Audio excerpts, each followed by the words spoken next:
Do you know what we call black people? We call them kala. It means black, not in a good way. If someone in your family is dark-skinned, we clown them. We call them kallu. Look at kallu. It's up to us to make the change. All of your examples of oppression or people going through struggle were all from the black community. Tell me if I'm wrong, but this reads off to me as jealousy. This man is jealous that one racial group's problems is being talked about and not his own, and they're being talked about from the people at the highest point of the racial hierarchy. I feel like a lot of people of color feel that white people don't talk about the issues in their racial group enough, the issues that, we can all argue white people have caused. And I feel like when they hear white people talking about our issues, it pisses them off because they feel like their issues aren't represented in the same nature. But instead of being mad at white people, they're mad at us, and they're mad at how active and loud we are about our problems, except when they need us to act for them because they feel like our tactics work. Because then they pull that POC unite. The thing is, these groups need to learn that they will never get anywhere hating on black people. And they will never get anywhere trying to kiss the YT man's ass. If you feel like your problems are not being talked about, be louder. But don't get mad at one specific group because they're doing what they have to do to be seen. I think you build a foundation of your speech on working against identity politics. Yet, I think so conveniently, and it was kind of ignorant, that all of your examples of oppression or people going through struggle were all from the black community. So if you could so conveniently use one specific ethnicity to kind of propagate your ideals, is that not identity politics in itself? You allege I only spoke about what black people face in this society and that that's a form of identity politics. In fact, it is not. First of all, I spoke about the Bangladeshi women in the sweatshops sewing our clothes. I talked about women who've been forced to have children against their will in that form of enslavement. I spoke about trans people who have faced over 500 laws this year introduced or passed, not to mention the terror that's enforced against them. I spoke about what happens on this planet as a whole as it is heating due to the destruction of climate change driven forward by the system of capitalism, imperialism. So if you missed all that, I'm not surprised if you also missed some of the scientific undergirdings of it. But to be fair, I will walk through it again. I speak about black people in a very pronounced way when we come to revolution because the exploitation, the enslavement, the dehumanization, and the degradation that's been inflicted on black people is foundational to this society and this system. And that is scientifically a fact. It's evidence-based. The wealth of this country, the territorial reach of this country, the military strength of this country got its roots in American slavery, the chattel slavery of black people. And then on that foundation, the ideology of white supremacy, of black inferiority was propagated. It was made a bedrock, of one of the glues of this society, and it has been woven into this society ever since. The forms of oppression have changed. It took a civil war to end slavery, but then what happened? After not even 10 years of Reconstruction, where black people were brought into some rights within this country, that was betrayed. The troops were pulled out, and black people were re-enslaved in new conditions, slavery by another name, sharecropping for generations, serf-like conditions enforced through terror, lynch mob terror and violence. And the troops were pulled out to go and finish off the extermination of the native peoples. Okay? Then another generation comes up in the face of changes in the U.S. economy and the need to pull black people out of the South and into the factories. Black people stood up and they waged struggle in a civil rights movement. They gave their lives. They stood up. White people stood with them. They went down from the North and stood with them. This upended Jim Crow. It was heroic that many did just unbelievably brave things. And then that was dismantled. And what did this system come back with?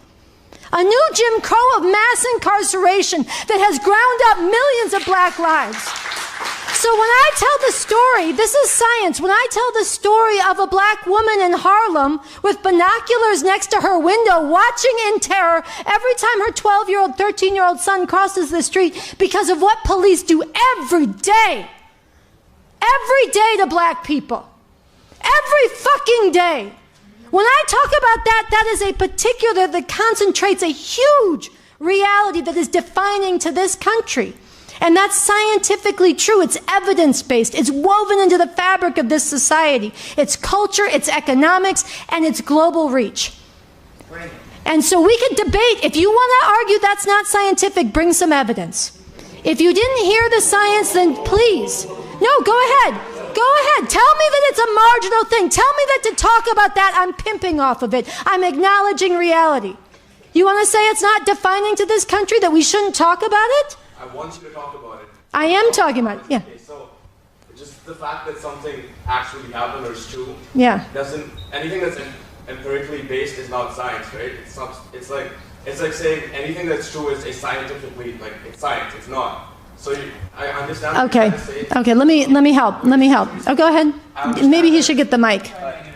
I understand that your point is I want to be building arguments based on reason and rationale. Here, take the mic just so it gets. I understand that your point is I want to be building arguments on reason and rationale, but that doesn't mean that it's scientific, and that doesn't mean that it's false or wrong. Okay. I'm saying that the validity of your argument doesn't increase by throwing the word science out. Is all I'm trying to say. Okay, so I would argue that science actually can be applied to all of reality, not just narrowly in engineering or in the natural sciences. No, this is important. What you're raising is widely felt, it's widely believed, it's widely taught, I'm sure, on this campus, that you can apply science to medicine, to nature, to the natural world. There's the hard sciences, but when you get to social reality, it's just opinions, it's experience, whatever. No.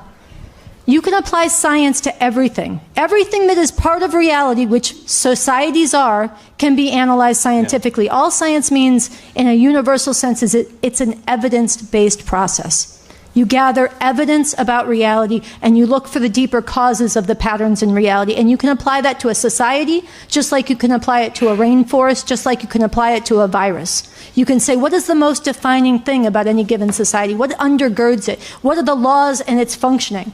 And a scientific analysis of this society says the most defining thing about this country is it's a capitalist, imperialist mode of production. That all of our needs are met through exploitation and people laboring in conditions all over the world to get the food we need, the clothes we wear, the pens we use, the microphones. All of this is created through global networks of production. And that all of our cultures, all of our ways of living, all of our ways of relating grow out of and have to reflect and more or less correspond to that. And so when we live in a society where the exploitation and oppression of black people has been woven into that mode of production all the way down to today, it leads to the culture and the society and the kind of police terror that we have today. That's applying science to a social contradiction. We have seen tendencies of immigrants having to explain themselves in the sense that they are asking for the United States government to give them equal opportunity like black Americans, because those are the group of people that they resonate with. Perfect case scenario is a case of an Indian American man who blamed black people for the problems that are happening in the United States, right? Because on an open surface, black Americans are always the problem of the United States.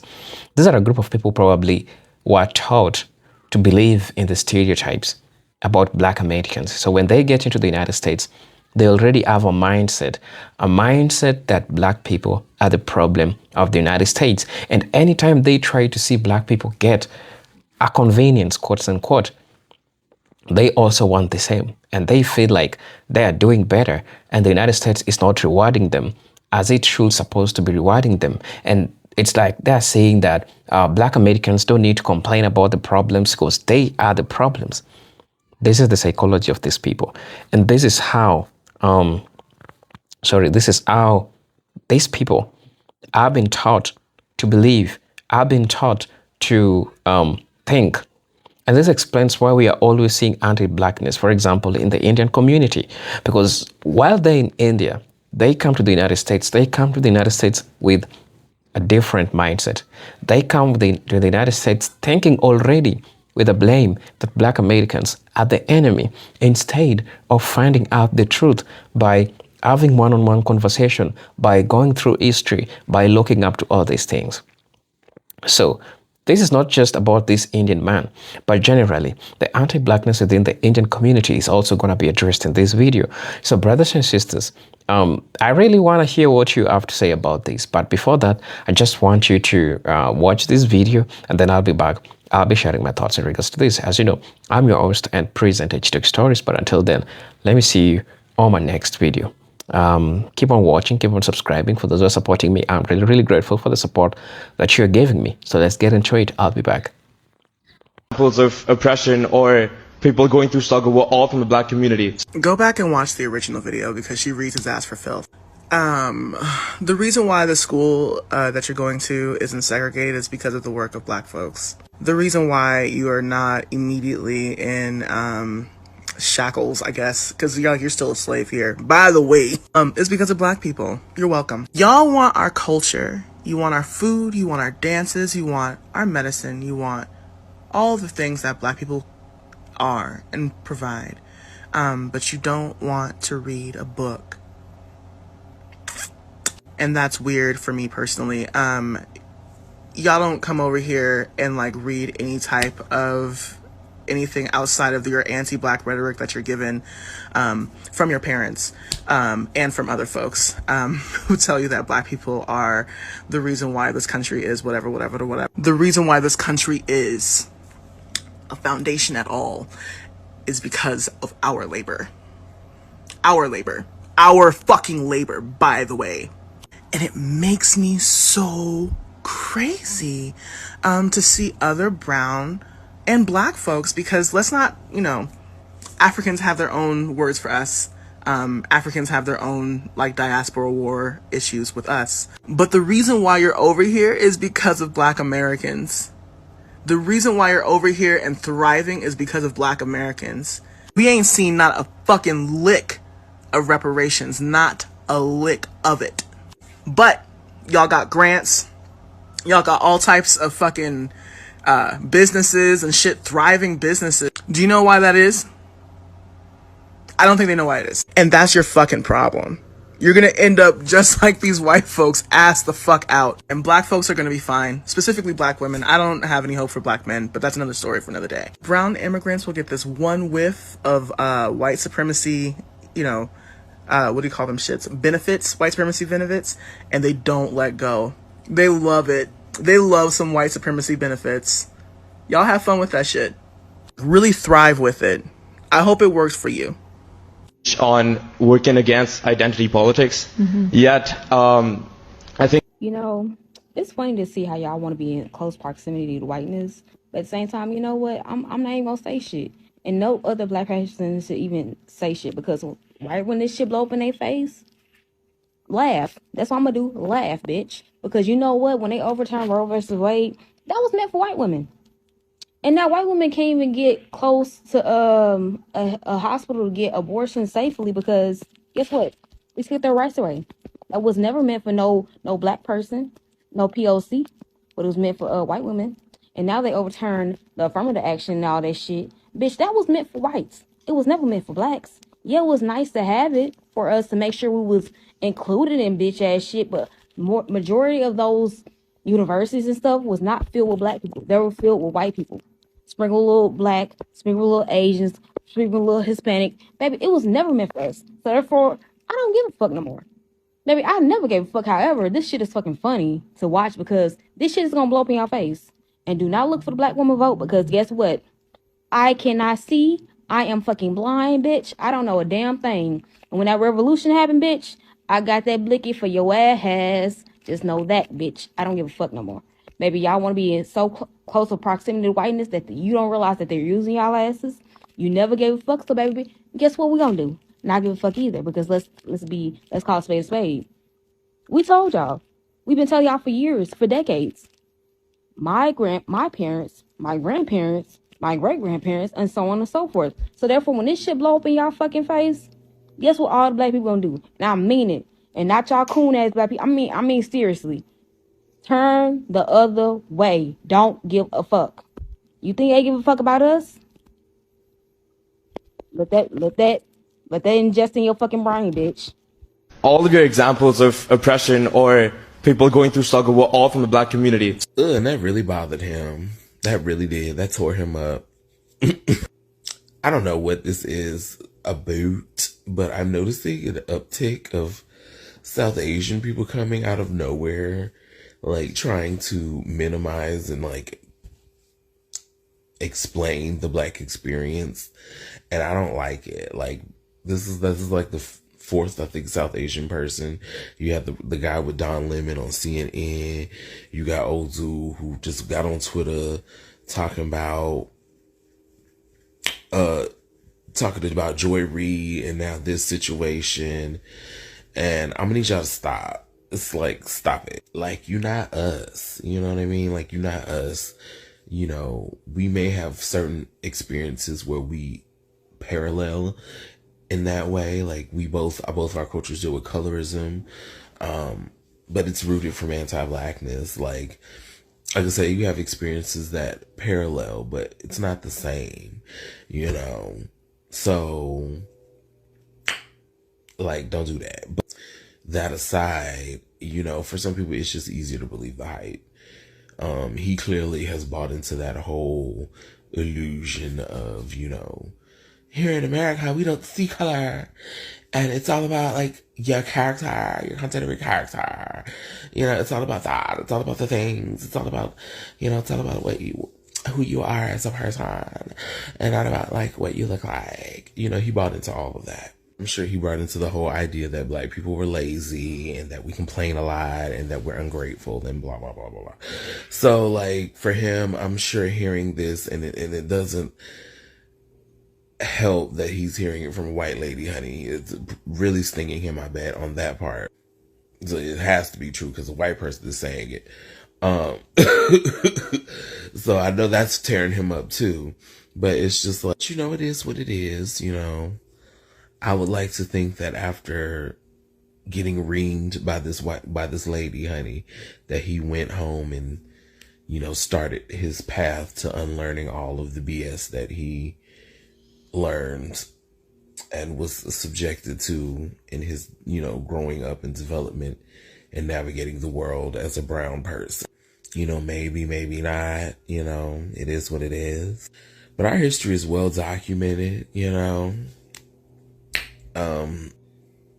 That's why they're working so hard to try to keep it from being in schools and things, because the history is well documented.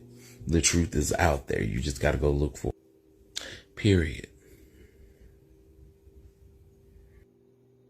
I think you build a foundation of your speech on working against identity politics. Honestly, I wish the ancestors of black Americans did not fight for the descendants of these ungrateful MFers. Because, let me tell you, before I get into what I'm finna say, the revolution will not be televised. Now, with that being said, I hope all y'all Indians, Indians are Asians, unlike, you know, the continent or whatever. All y'all non-blacks, especially y'all non-black Americans, y'all are going to be in this on your own. And when the revolution do start, please, for the love of God, do not look for black people. And for black people, do not try to help them, because people of color solidarity does not exist, and it damn sure does not include your black ass. So when these people be realizing that they're not white, because in their head they believe that they white. In their head they believe that they're one step above black people.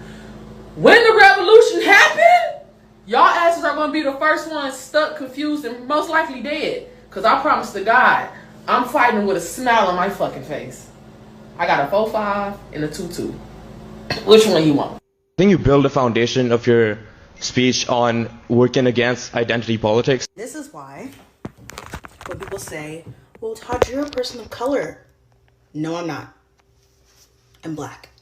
People of color do not like black people. They do not want to have community with us. They make that very clear every fucking day. I won't say all people of color, but I'll say enough do shit like this. If you can't undercut us, you want to use us as a prop.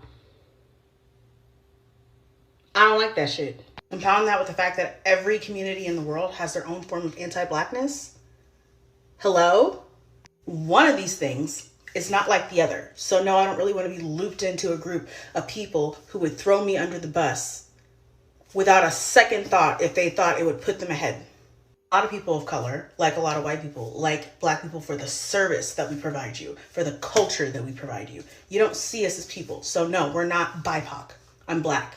You build a foundation of your speech on working against identity politics. This why I only speak on black issues. I will never consider myself BIPOC because the IPOC don't like us. Like, I've never met a group of people so freaking ungrateful in my life. Like, I don't get it. The reason why you have all these rights in the first place is because of us. It's because of us. When y'all need us again, don't call us no more. Because y'all gotten y'all reparations. We ain't even gotten a fucking I'm sorry. You know what? Screw y'all. Of your speech on working against identity politics. Yet, as of now I see why a lot of black people do not like calling themselves or like to align themselves with quote-unquote POC. Yeah. This is total bullshit. all of your examples of oppression or people going through struggle were all from the black community. An Indian American, he realized the only way that he would be accepted at med school would be to pass as black. He chronicled his experiences in his book, Almost Black, the true story of how I got into medical school by pretending to be black. VJ Chokal Ingham joins me now. So you were studying statistics at the University of Chicago, and you say to yourself, I don't stand a chance with my 3.1. What did you do? Well, I shaved my head, I trimmed my eyelashes, and I decided to join the organization of black students so I could apply to medical school as a black man. I also used my middle name, Jojo.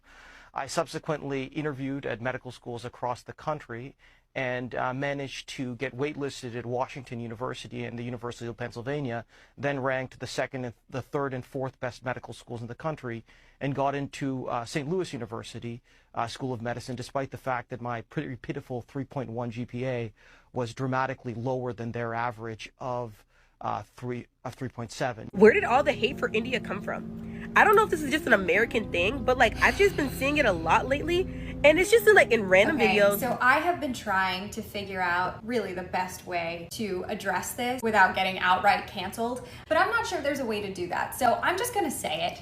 And if you have to unfollow, so be it. We as Indians are not responsible for Indian hate, but we do 100% contribute to its proliferation.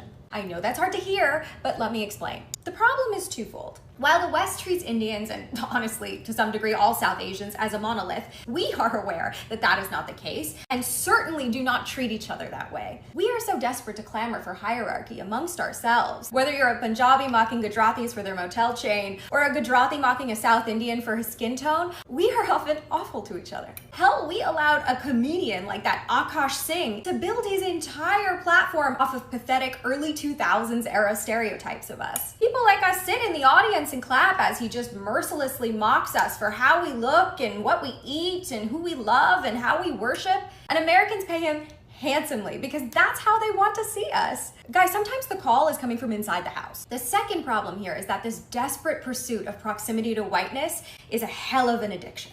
When you are fighting to be part of a group that wants nothing to do with you, that hates you for your very existence, and you're willing to grin and bear your way through things like this. Bill would not have voted for you because you're an Indian. And not bat an eye at things like this and this.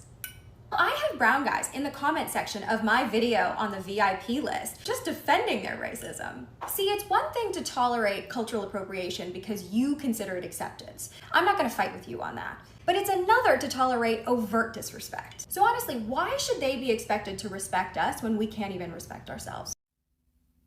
Hi friends, I hadn't planned on making another video right now, but Indian people are coming for me in my comments.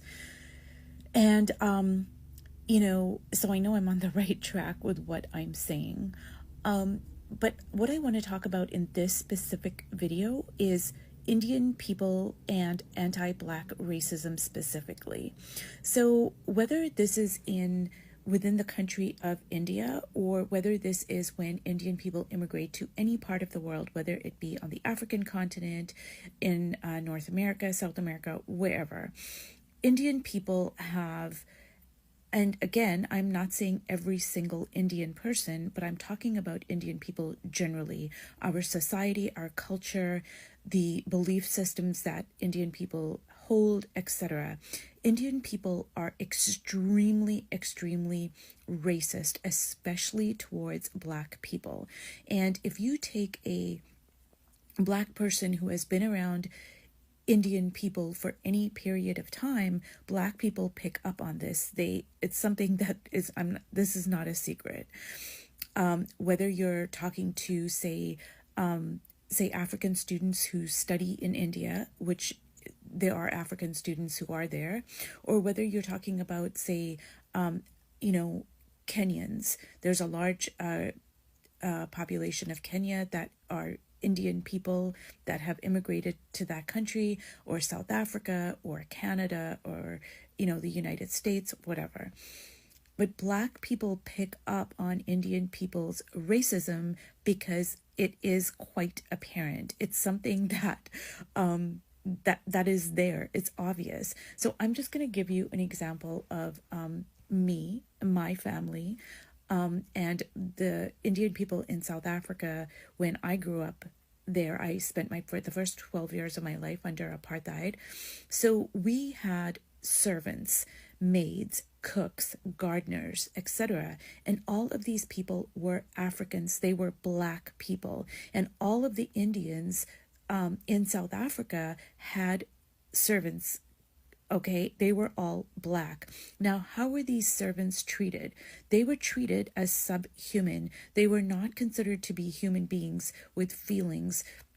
They drank out of different cups. So Indian people would not share their table with the servants, who were an integral part of their household. They took care of their children. They drove them everywhere. They cooked for them. But they had to eat off of separate dishes. They could not sit on the furniture. They, say, for example, when we left our home and we traveled, so we lived in Pietermaritzburg, we traveled to Durban on the weekends, holidays, whatever. Our maid would come with us. She was not allowed to sleep on or sit on our furniture or sleep on our furniture, so she had to sleep on the floor. These are things that all Indian people did in South Africa. And now I'm just talking about South Africa. I'm not talking about, say, when Indian people immigrate to other countries. But this is true even in first generation Indians. Because, say, if an Indian person had to marry a Black person, 9 times out of 10, that Indian person's family is going to completely disown the Indian person who married a Black person. Now, Indian people generally, they want Indian people to marry within their they want Indian people to marry other Indian people, and then they even go into they want the same caste, and they even have subcastes and all of this stuff. So, but if an Indian person marries a white person, or say an Asian person, it's not considered to be as heinous of an act as if an Indian person married a Black person. So this can be tied to the caste system because, like I mentioned in my previous video, Indian people are racist towards other Indian people. And some of this is based on skin color. It's not entirely based on skin color, but there is a factor that is, that is apparent in that. So Ava DuVernay made a movie called Origin, and it's based on Isabel Wilkerson's book Caste, which somebody just pointed out. And it's very difficult for me to talk about these very heavy topics in 10 minutes. So I can't cover everything, but Indian people are inherently racist as a culture and as a society. And then within that racism, there is a hierarchy. So yes, while an Indian society might be racist towards Western people, Western culture, white people, etc., just like Vivek Ramaswamy making that comment about how, he made all these disparaging comments about Americans, and he was talking about white Americans, how they're not as smart and blah, blah, blah. These are not uncommon things that Indian people say within themselves. I have been privy to these conversations in whether it's, say a friend situation or families or extended families or just in my Indian community. These are very common beliefs that most all Indian people will espouse. They will say things like, well, white people have no culture. Their food is horrible. They just go on and on and on. But when it comes to Black people specifically, Indian people have extremely racist views about Black people. And it doesn't matter how nice this Black person is, how educated they might be. None of those things matter. And that's why I say that a lot of Indian people, they align themselves with a very far right-wing kind of Trump ideology. So you might take somebody from, say, America, who is a Trumpster, and they espouse all these very racist views. And you could take an Indian person, and in many respects, those views are going to align because Indian people generally tend to hold very racist views. It goes back to the caste system, yes, but it also ties into other aspects because, as I pointed out before, there are the so-called untouchables in India, and Indian people are racist towards them as well. So this is all a very, these are complicated things, and I'm just trying to do my best to share these ideas because we are in terrible times right now in the United States and in the world generally. So I guess Indian people, if you guys want to come for me, come for me. I am not saying anything that's untrue. This is the truth, and I think it's kind of an open secret. Yeah, thank you so much for bringing this up. I've spoken about it at length on other platforms, and the truth is, yeah, there is a lot of anti-Blackness in the Indian community. Just in the comments of this video, you can see a creator who responded to my videos like 4 times, super defensively, upset that I was implying all Indians are bad allies to other people of color, even though I literally didn't even talk about allyship to other people of color, because a lot of Indians get really defensive when they realize some of the criticisms I'm talking about can also apply to allyship to people of color, and they don't like that, and they get very defensive. And number 2, there was a commenter who started off by being like, you're lacking a lot of nuance. My family wasn't privileged. I grew up in the South, and Black people were super racist to me. Black people robbed my family a ton, and it just devolved into a bunch of racism, and they didn't even use the word Black people. So over and over again, we see creators and research to show that India has a huge anti-Blackness problem, that Black travelers hate going to India because there's so much racism. And even within India, there's so much colorism where South Indians or people with Black skin in South India are treated so poorly by people in North India because they think that South Indians like me are uglier or less pretty or more adjacent to Africans. And I remember so much anti-Blackness in my extended family growing up, where they would say the most horrific things about Black people being less smart, educated, hardworking, or deserving of all of the things that Indians have, or that Black immigrants were fine, but that Black people who were native to the United States were not as good as immigrants.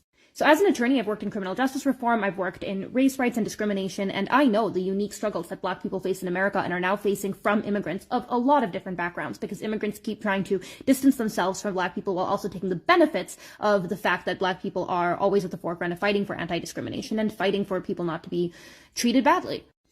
So I think one of the big ways to fix this is for people to stop blaming colonialism and start taking some accountability for the fact that there's still anti-Blackness. A lot of Indians will say, oh, it's all the British people's fault because they turned us against Africans and they implied that we had to be better than Africans in order to not become slaves and all of that stuff.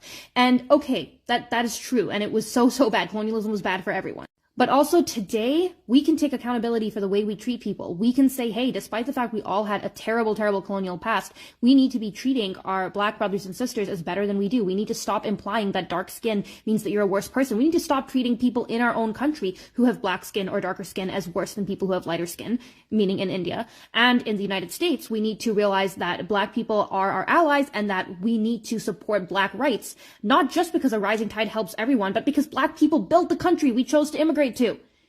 We owe them a lot of stuff.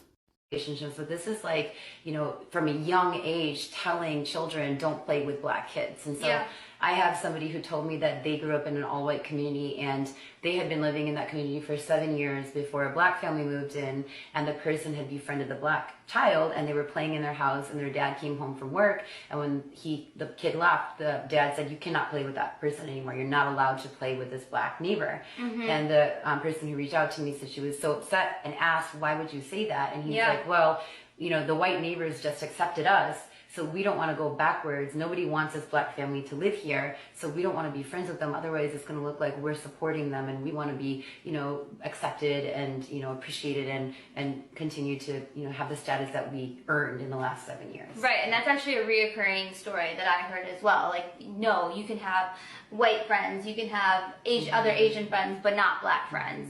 And, I think a lot of this, there's maybe fear behind it, being scared of the unknown, not knowing black people, on a personal level. And I think, what we've also gotten some feedback of, resistance to this conversation.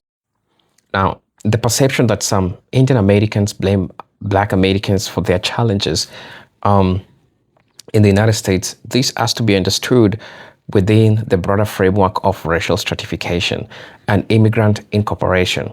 Now, sociologists note that immigrant groups do not enter a neutral social space.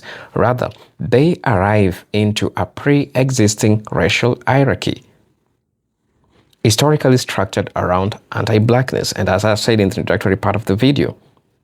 So, the hierarchy predates modern immigration and shapes how new groups interpret success, failure, and belonging, and consequently, tensions between Indian Americans and Black Americans are less about impersonal conflict and more about how racial narratives are inherited, learned, and reproduced within American society.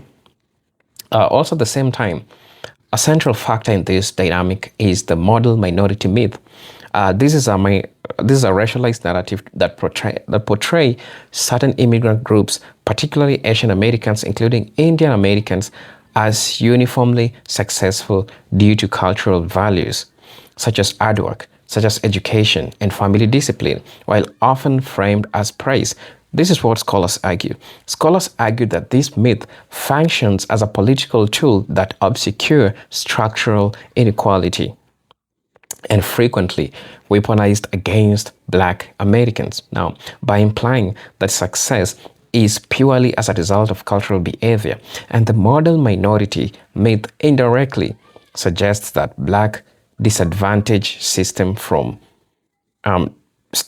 disadvantage stems from individuals or communal failure rather than from historical and systemic exclusion. So, within this framework, some Indian Americans may internalize dominant narratives that positions Black Americans as obstacles to the progress or undeserving of recognition that they are having. So this internalization is not accidental. You need to understand that. This reflects how American institutions, including the media and education systems, often present civil rights gains as special treatment rather than as partial remedies for centuries of dispossessions.